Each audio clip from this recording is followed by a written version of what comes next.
আমি হেথায় থাকি শুধু গাইতে তোমার গান।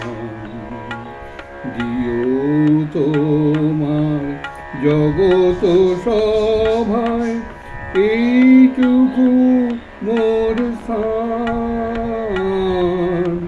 আমি হেথায় থাকি শুধু গাইতে তোমার গান। আমি তোমার ভুবন মাঝে লাগিনি না কোনো কাজে। আমি তোমার ভুবন মাঝে লাগিনি না কোনো কাজে। শুধু কেবল সুরে বাজে অকাজে প্রাণ। আমি হেথায় থাকি শুধু গাইতে তোমার গান। নিশায় নীরব দিবালয়ে তোমার আরাধন। তখন মোরে আদেশ করো গাইতে রাজন। নিশায় নীরব দিবালয়ে তোমার আরাধন। তখন মোরে আদেশ করো গাইতে রাজন। ভোরে যখন আকাশ জুড়ে বাজবে বীণা সোনার সুরে। ভোরে যখন আকাশ জুড়ে বাজবে বীণা সোনার সুরে। আমি যেন না রই দূরে, এই দিও মোর মান। আমি হেথায় থাকি শুধু গাইতে তোমার গান। স্বামী স্বরূপানন্দের আদলে অদ্ভুত অভিজ্ঞতা। এইটা পড়ে ইউটিউবে অদ্ভুত অভিজ্ঞতার কথা দেখে পরে স্বামী পরমহংস যোগানন্দের জীবনের কথা মনে করে আমার ব্যক্তিগত অভিজ্ঞতার কথা জানাতে ইচ্ছা জাগল। এও ঈশ্বরের প্রেরণাতেই। কারণ আমার এই সকল অভিজ্ঞতা সবই বিশেষ দৈব প্রভাবের সঙ্গে জড়িত বলে মনে হওয়ায় প্রতিবেদনে উপস্থাপনা করলাম। মাত্র 4 বছর বয়সে 1948 সালে মৃত্যুমুখে কবলিত অবস্থায় যে মহাপুরুষ আমাকে তার কোলে তুলে আমার অজ্ঞাতে হৃদয়ে মন্ত্র দিয়েছিলেন, যা স্বতঃস্ফূর্তভাবে 1972 সালে ভূপালে দৈব ঘটনার মাধ্যমে জানতে পারি। সেই 1948 সাল থেকে আজ 2025 সালে 81 বছর বয়সেও আমার প্রতিটি প্রয়োজনে সদাসর্বদা নজর দিয়ে সেই মতো অপ্রত্যাশিত যোগান দিয়ে চলেছেন। গতকালই এমন একটা ঘটনা আমাকে তা স্মরণ করিয়ে দিয়েছে, যেটা প্রায় ঘটে চলেছে আমার জীবনে। 6 বছর বয়স থেকেই অত্যন্ত আত্মমর্যাদা বোধ সত্ত্বেও দৈব কারণে এবং নিয়তির কারণে মা ও 2 বোনের সাথে মামার বাড়িতে একরকম ব্রাত্য হয়ে 13 বছর পর্যন্ত কাটিয়ে মামার করে দেওয়া বাড়িতেই বর্তমানে রয়েছে। 1965 সালে কলেজে ভর্তি হয়েছি। সংসারে অভাবের কারণে আমাকেও জড়িয়ে নিত্য অশান্তির কারণে বাড়ি ছাড়ার মনস্থ করে কলেজের দরওয়ানের সাথে থাকব বলে ঠিক করে রেখেছি। 3 দিনের মধ্যেই একেবারে অপ্রত্যাশিত দৈব যোগাযোগের মাধ্যমে কলেজের কাছে বিনামূল্যে থাকার ব্যবস্থা হলো। গ্রাস আচ্ছাদনের জন্য 3 মাস নুন চিনি ছাড়াই কেবলমাত্র চিড়ে ভিজে খেয়েছি, এর বেশি সামর্থ্যও ছিল না। তখন আমার বয়স 21 বছর। বাড়িতে সারাদিনে 20টা রুটি ও দিনে ভাত খেতাম। সেখানে রাতারাতি 10 ভাগের 1 ভাগ খেয়েও কোনোদিন অসুবিধা বা অভাবের কথা মনে আসেনি। 3 মাস পরে রেশনের 1 কেজি চাল 14 ভাগে ভাগ করে দুবেলা 2 বছর খেয়েছি। তখনও কোনো অসুবিধা ও অভাবের কথা মাথায় আসেনি। সঙ্গে সেই আশ্রয় বাড়ি ছাড়ার সময় সেই আশ্রয়দাতা মহাপুরুষের ফটো আমি সঙ্গে নিয়ে এসেছিলাম। কখনো কখনো অর্থাভাবের কারণে একটা পয়সা না থাকায় ঘর থেকে বার না হয়ে বিছানায় শুয়ে কাটিয়েছি। হঠাৎ বালিশের তলায় দেখি 2-4টে টাকা রয়েছে। কে দিয়ে গেছে, কীভাবে দিয়ে গেছে তখন কিছু মাথায় আসেনি। ওই টাকা নিয়ে সঙ্গে সঙ্গে চাল কিনে আবার ফুটিয়ে খেয়েছি। এরকম একবার নয়, 2-4 বারই আমার জীবনে ঘটেছে। এখন ভাবলে অবাক হই, কী করে সম্ভব হয়েছিল ওই সকল দৈব সহায়তা ছাড়া। কলেজের 80 টাকা অনিয়মিত স্টাইপেন্ড ও এক ব্যক্তির মাসে মাসে 15 টাকা সাহায্যই আমার সম্বল ছিল, অর্থাৎ মোট 95 টাকা।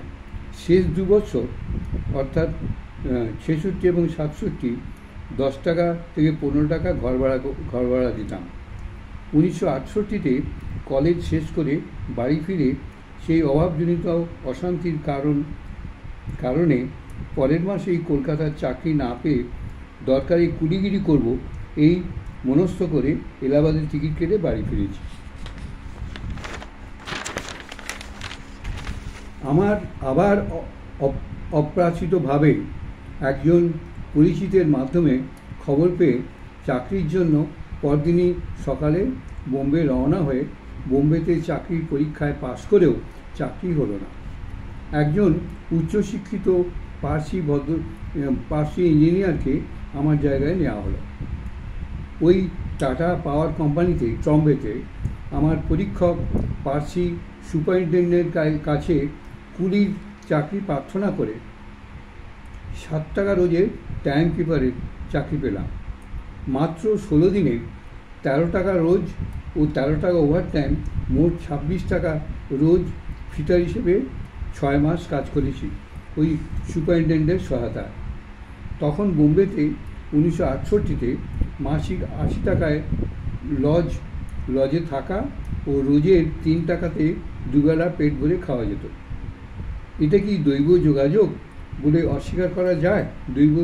এটা কি জৈব যোগাযোগ নয় বলে অস্বীকার করা যায়? 6 মাস পরে আরও এক আপাত দৈব দুর্বিপাকের মাধ্যমে টাটা পাওয়ার 500 জনকে ছাঁটাই করে মাত্র 3 জনকে টাটা কনসাল্টিংয়ে অ্যাসিস্ট্যান্ট ইঞ্জিনিয়ার পদে বহাল করে। তার মধ্যে আমিও একজন। প্রথম 2 জন টাটার জেনারেল ম্যানেজারের আত্মীয়, আর আমি সম্পূর্ণ অপরিচিত। আমাকে টাটা কনসাল্টিংয়ে নেওয়ার ব্যাপারে অনেকেই তখন অবাক হয়েছিল এবং আমাকে নানা রকম প্রশ্নও করেছিল, এবং আমি নিজেও অবাক হয়েছিলাম। এই ঘটনাটাকে আপনারা কি বলবেন? 10 বছর টাটাতে অত্যন্ত ও বিশেষ সফল হিসেবে চাকরি করে সাধুসঙ্গের আশায় টাটার চাকরি ছেড়ে কলকাতায় ফিরে এলাম। এই মানসিক পরিবর্তন শুরু হয়েছিল 1968-তেই এক 6 টাকা রোজের কেরালিয়ান লেবার শিবরামের মাধ্যমে। 1968 থেকেই কাজের মধ্যেই 80% সময় মানসিকভাবে ঈশ্বর চিন্তায় ডুবে থাকতাম।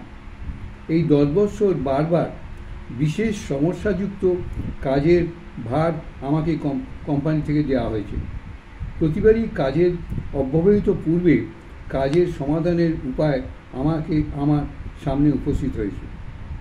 প্রতিবারই কাজের অব্যবহৃত পূর্বে কাজের সমাধানের উপায় অদ্ভুতভাবে আমার সামনে উপস্থিত হতো। যদিও এটা সম্পূর্ণ দৈব ঘটনা বলে আমার মনে হয়েছে, কিন্তু ফলাফলের বিচারে কোম্পানি আমাকে উচ্চ আসনে বসিয়ে সুখ্যাতি করেছে, যা সত্য আমার পাওনা নয়। কলকাতায় এসে অন্যায়ের সঙ্গে আপোষ না করার জন্য 20-25টা বড় বড় কোম্পানির চাকরি বদল করে 1980-তে একেবারেই কর্মহীন হয়ে পড়ি। কিন্তু যে আশায় কলকাতায় আমি আসি, সেই সাধুসঙ্গ জুটিয়ে ঈশ্বর প্রাণ প্রাণ প্রাণ ভরে দেন। সাধারণ সাধু নয়, ঈশ্বরদ্রষ্টা পূর্ণ ব্রহ্মজ্ঞ দুজন সাধুর সঙ্গ। প্রথম সাধুর সঙ্গ 8 বছর, তাঁর জীবনের শেষ দিন পর্যন্ত, ও দ্বিতীয় মহাপুরুষের সঙ্গ 40 বছর, এটাও তাঁর জীবনের শেষ দিন পর্যন্ত। ধর্মজগতে মনুষ্য জীবনে সব থেকে মূল্যবান হয়, ধর্মজগতে মনুষ্য জীবনে যা সব থেকে মূল্যবান বলে ধরা হয় সাধুসঙ্গের মাধ্যমে ঈশ্বর চিন্তা, তা আমার জীবনে গত 57 বছর এক নাগাড়ে ধরে চলেছে এবং এখনও চলছে। মাঝে 1981 সাল থেকে কয়েক বছর প্রারব্ধ বশে অনেক অনিশ্চয়তার মধ্যে সংসার কাটাতে হয়, তবে সংসারের সকলের ভরপেট খাওয়ার কোনো অভাব কোনোদিন হয়নি। এবং ওই পরিস্থিতিতে আমার সাধুসঙ্গ ও ঈশ্বর চিন্তা পূর্ণ উদ্যমে হয়েছে। আজ প্রাণে প্রাণে বুঝছি সংসারে ওই টালমাটাল অবস্থার অত্যন্ত প্রয়োজন ছিল। তবে স্বামীজি সংসারে থাকাকালীন অভাবজনিত দুঃখ কষ্টে কাটিয়েছেন, আমার অবস্থা তার তুলনায় 1000 ভাগের 1 ভাগও নয়। বর্তমানে একরকম মহারাজের ভাষায় রাজ সুখে ও রাজ আনন্দে ও নির্ভয়ে আছি। সবথেকে বড় কথা যে সম্পূর্ণ নির্ভয় আছে। আমার খুবই পরিচিত 2-4 কোটি টাকার মালিক বা অতি সচ্ছল পরিচিত অভাবের কোনোই কারণ না থেকেও অভাববোধে অশান্তিতে তারা জীবন কাটাচ্ছে। দেখুন, সংসারের অনিত্যতা প্রাণে প্রাণে অনুভব করে যতক্ষণ না আপনার ভেতরে এই অভাববোধটা কমে আসবে, ততক্ষণ পর্যন্ত শান্তি পাওয়া যাবে না। আমাদের সমস্ত অশান্তির মূলই হচ্ছে অভাববোধ, অভাব নয়। আমি বারবার সাধুদের জীবন পড়েছি, মানুষের অভাবের চেয়ে অভাববোধটা সব থেকে বেশি, সেই জন্যই তারা কষ্ট পায়।